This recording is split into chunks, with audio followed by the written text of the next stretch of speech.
got no.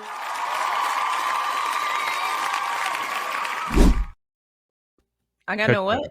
I thought you'd get some Aretha. Oh, I did Aretha the You've last. had I a feel few like I of did them them, for so the you've last had her. two shows. Yeah. Yeah, so you've had her on quite a few. Yeah. Mhm.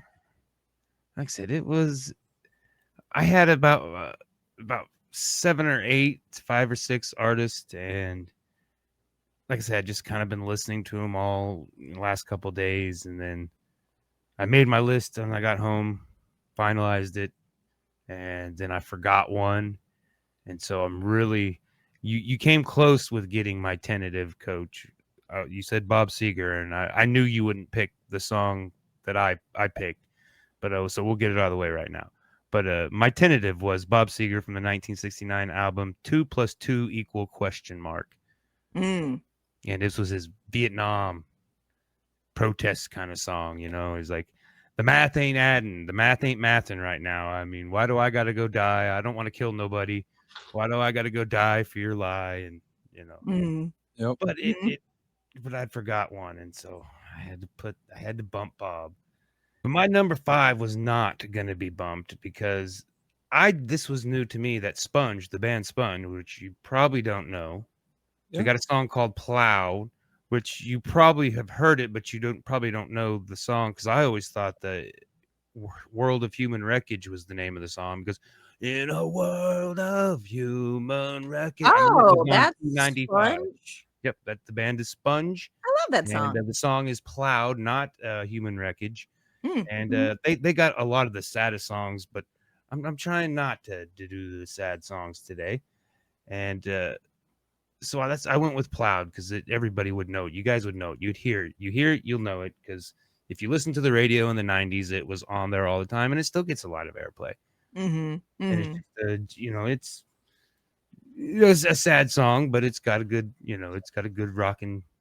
So you don't even know. You don't even have to listen to the lyrics. You just feel good. Mm-hmm. Mm-hmm. And that was their 1994 album, Rotting Pinatas. And another thing I loved about it is because it's this little silhouette of a little boy, and in the background is candy corn. I love candy corn. They use candy corn in almost all of their album work, and up until some point, then I think they ditched it. But they like candy corn enough to put it on their album cover. Man, I think I have that album. I won it in a divorce, but it didn't have a case. Yeah. So I never knew who it was. I think the next album they did it, and then I think they did like a greatest hits thing where it was on there or something like that. But I think at least 3 albums have the candy corn theme. And I think I've ate about 8 pounds of candy corn in the last 2 months, so That's a lot of candy corn. packing on the weight. That might be more than that's probably, I know more than I've eaten in my life. Mm. I found out with peanuts and candy corn. Man, I like to bite the white part off and then eat the rest of it. I like to eat just the orange and then throw the rest away. They're all the same flavor, but anyways, my number 4. I didn't figure you'd get this M, but I had to get some M on. I wasn't gonna not do Michigan and not get some M on there. As Populator Contrary Beef, I do like Eminem, but this is pre Dr. Dre, pre Slim Shady. This is Infinite, and this is just him being a lyrical and precision, pure precision. I mean, the beat, it's not Dre produced. It's just kind of an average beat, but he's just going over it and talking a lot of shit and telling him why he's Infinite and he's the best. And like I said, this was before he got big, before he made any money probably on his music. And but he knew he had it then, and he did. And like you said, got to make that money, boo boo. That's it. He went zany, went wacky, and made a lot of money. This was the one I forgot. My number 3. Mr. Iggy Pop had a band called the Stooges, and very, very interesting punk rock. And I mean, Iggy Pop is such a smart guy. I mean, you kind of look at him, he's cutting himself on stage and puking and doing all these disgusting things on stage because that was his shock rock. He's the king of shock punk. I mean, he was queen. Yeah. He probably wore a dress at one point, so maybe that's why. But you know, in his interviews, he doesn't like the word punk because it's a fashion statement. It's not a type of music, and you know they just play rock and roll. But the song I chose is off of their debut album, I believe, the Stooges, 1969. I Want to Be Your Dog.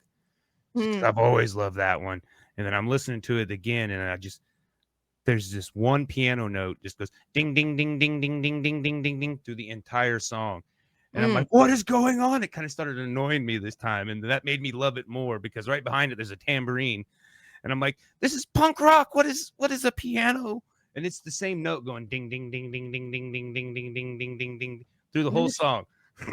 I mean, it goes to the chorus, the verse, same note, same tempo. Ding, ding, ding, ding, ding, ding. And the tambourine's just behind it going. And it's just like, what on earth is that? And why do I like it? And I've heard it 1,000 times prior to this, but I didn't really notice it until this dive into Michigan. It just made me love it more. It's a little annoying, and that's probably why I like it. Good song. Number 2, oh my God, Mr. George Clinton made me blush at work today. Oh my God, the Funkadelic. Like I said, he's from like Jersey or something. They started in Jersey, but they relocated to Detroit. So like I said, they're transplants. And Funkadelic was just basically the backup band for Parliament because Clinton started 2 bands kind of, that at first they were one, but then Funkadelic kind of started doing its own thing. And I've had Maggot Brain on before. That's one of my favorite songs. It's a good album too. And I was kind of stuck on that album, but I went back to their first album. And the very first song on that album is Mommy, What's a Funkadelic? And boy, howdy, do they proceed to tell you what a Funkadelic is. I mean, the first line is, well, first off, the song starts off with like this wet sound. That's all I'm going to say. If you will suck my soul, I will lick your funky emotion. And then it starts in with the funky music, and he's basically sexualizing the funk, and he's like, to have fun, you gotta touch it. And it's a 9-minute song of just this weird, funky psychedelic. I mean, I remember hearing that one time while I was it's going this way and this way, and then by 9 minutes, I mean, it's just like wow. It's like, okay, I'm blushing, but good job, Clint. And there were so many people in the band. I mean, I didn't count, but 20 to 30 people were listed in the members, past members. I was gonna say, especially the P-Funk All-Stars. Yeah, because I mean, he had more projects, and I don't know how it all blends together. But like I said, Parliament and Funkadelic were the first two flagship bands that he started. That's what they say, anyhow. Not me. That's what they said. My number 1, before I get kicked off the air again, is It My Body by Mr. Alice Cooper. 1970 album, which I don't think this was their debut, but Love It to Death was the album. And he's kind of talking to a girl, and he's like, why do you like me? I mean, and then have you got the time to figure out who I am? And it's just a good Alice Cooper song, just anything you would think. Doing the research, I went back to their first album. Yes, it wasn't their first album because their first album was like Pretty Things or something, Pretty Little Things. And it almost sounded like the Cooper we know kind of mixed with the first album of Pink Floyd. It's kind of trippy. It's, trippy, and there's a lot of weird sounds. And then, I mean, as we know, Marilyn Manson borrowed, inspired from a lot of Alice Cooper. And I mean, I heard a lot of that in Alice Cooper's first album. I see where Manson got a lot of it in his first album. What I can't think of what the name was, Spooky Kids, or I can't remember. I don't know. But yeah, Alice Cooper, always loved him.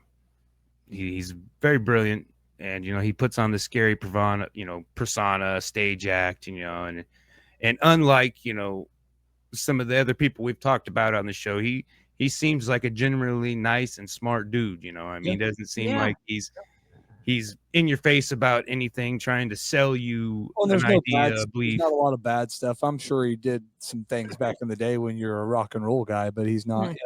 Yeah, I mean, Yeah. I don't know. I mean, he was friends with Vincent Price. He's in a band with Johnny Depp and Steve Yeah, Perry or Joe Perry.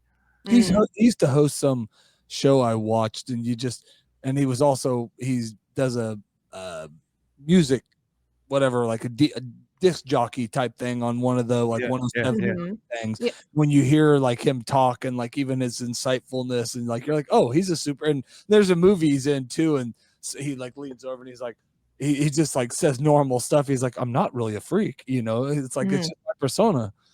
Wayne's World. I'm not worthy. Yeah, You're worthy. You're worthy. you're worthy. Well, then Yeah. we're native to Minnesota or wherever they were at. I can't remember. Yeah. But yeah, that's my list. I Good don't think list. they were in Michigan at the time.